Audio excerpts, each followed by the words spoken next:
Chinese Foreign Minister Wang Yi has made a surprise visit to India 2 years after a deadly clash between troops from both countries on their disputed border. Wang Yi met Indian Foreign Minister Jaishankar and National Security Advisor Ajit Doval.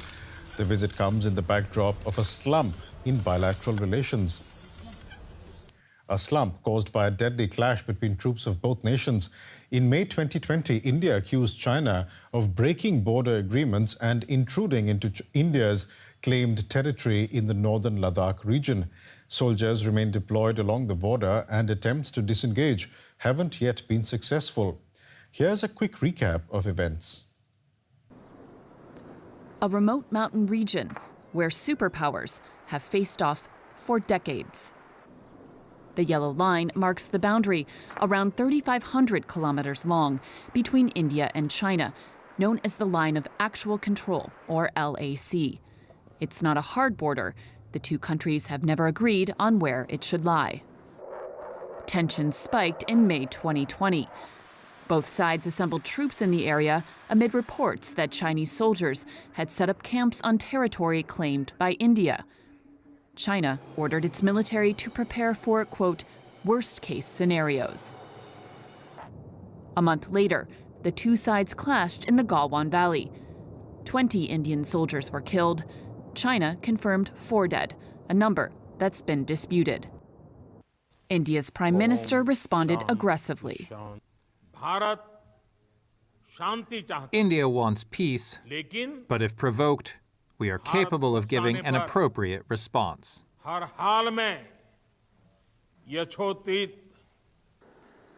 Beijing said it was defending its territorial integrity, accusing Indian troops of crossing the border and provoking Chinese soldiers.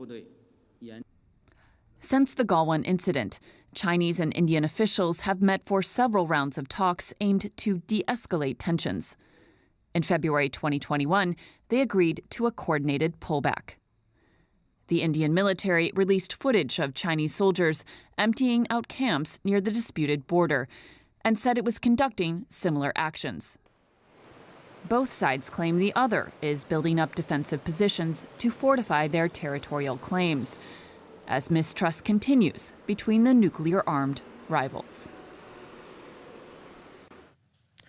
And joining me now for more is Jabin T. Jacob. He's one of India's foremost China analysts and an associate professor at the Shiv Nadar University near the capital, Delhi. Mr. Jacob, can I just begin by asking you an utterly basic question? Why did Wang Yi visit India now? Well, I think there are at least a couple of reasons. One, what was reported in the news first was that he was in town to invite Prime Minister Modi to the BRICS summit in China at the end of the year. But I think from reports that are coming out, again, just a few hours ago, Mr. Wang Yi also met with the External Affairs Minister in India, Dr. Jaishankar, and they've had talks on the boundary issue. So at least we know that these two issues were discussed. Given the state of affairs on the line of actual control, the disputed boundary between India and China, right, naturally top of the agenda for the Indians. Speaking about that agenda, Foreign Minister Jaishankar linked the improvement in bilateral relations to an improvement in the situation on that border that you were talking about. Do you think Wang Yi's visit will help in that direction? I'm afraid I don't believe that's likely to be the case. The Chinese have given no indication over 2 years that they are actually interested in a quick solution to the problem.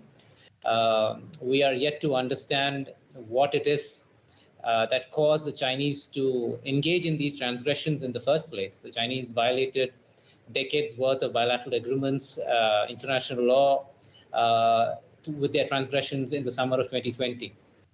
So we've had 15 rounds of military talks in the meantime, and progress, as the Indian Foreign Minister just mentioned, has been less than desirable. I mean, at the pace that is less than desirable. And I don't see that changing anytime soon. So what really is the Chinese motivation here? Do they not want an improvement in ties with India? I'm afraid the evidence points to that direction. The Chinese are currently at a stage where a sense of exceptionalism, a huge degree of hyper-nationalism drives domestic politics. And there's a very black and white ideological conflict with the liberal democratic order that the Communist Party of China sees. And this conflict is in a way good for the existence or the continuance in power of the Communist Party of China, because it simplifies things for the domestic audience. It gives the CPC the opportunity to say, look, the world outside is a bad place. We are in conflict with the world outside, and the CPC is best placed to take care of China's interests. And as long as that is the dominant narrative at home, conflicts with the United States, with other democracies like India, will be seen as par for the course. Jamin, give us a sense of the thinking in India. There have been at least 15 rounds of military dialogue with the Chinese with no tangible result. I mean, troops are still in a face-off on the border areas. Does India need to accept the possibility that China will not vacate claimed Indian territory where Chinese troops currently are? I think India does, at least the smart minds within the government system do realize that the Chinese are very unlikely to walk away from the areas that they've occupied in 2020.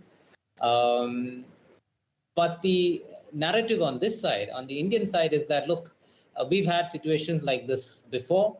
For example, in the late 1980s, there was a piece of territory in Arunachal Pradesh that the Chinese had occupied, and it took about 8 years to finally negotiate Chinese withdrawal from this area.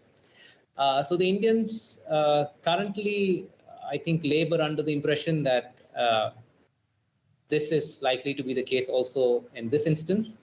But I'm afraid that is not going to be the case. I mean, the China of the 1980s is not the China of today. Today, the Chinese have a lot more wealth, economic wealth, and military might, as well as national narrative that posits these sort of conflicts as essential for China's, what the Chinese Communist Party calls its national rejuvenation. So I think we are in a very different sort of situation here. And the Indian government makes a mistake if it assumes that it can get the Chinese to vacate only by talks. Right. We'll have to leave it there for the time being, but thank you so much for joining us today, Jaishankar.